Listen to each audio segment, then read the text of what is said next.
Sunt Haritina Crăiță, candidat independent la primăria municipiului Buzău.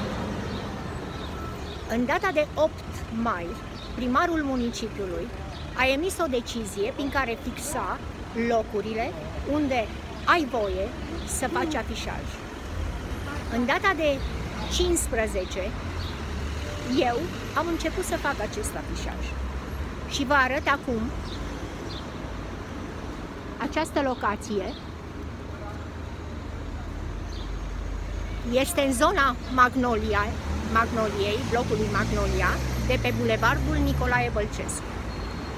Ieri, în data de 15, primarul municipiului Buzău a emis o altă decizie, 750, în care numărul locațiilor unde primarii, candidații la primăria Buzău își pot afișa afișele, s-a diminuat la 10, de la 21. De ce vă temeți, domnule primar? Nu mi-ați dat voie să-mi pun un cord să strâng semnături. Am reușit să o fac.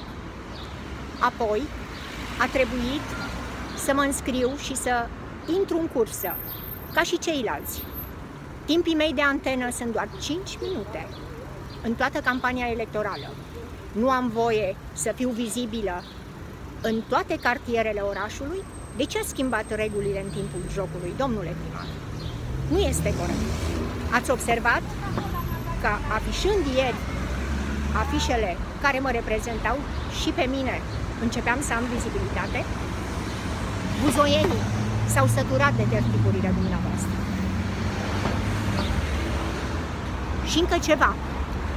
Dacă dumneavoastră sunteți primar și sunteți în același timp și candidat și ați dat în același timp și decizia 750, în care în acest loc nu mai puteți să aveți afișaj, de ce sunteți astăzi 16 pe prima poziție, cea mai vizibilă?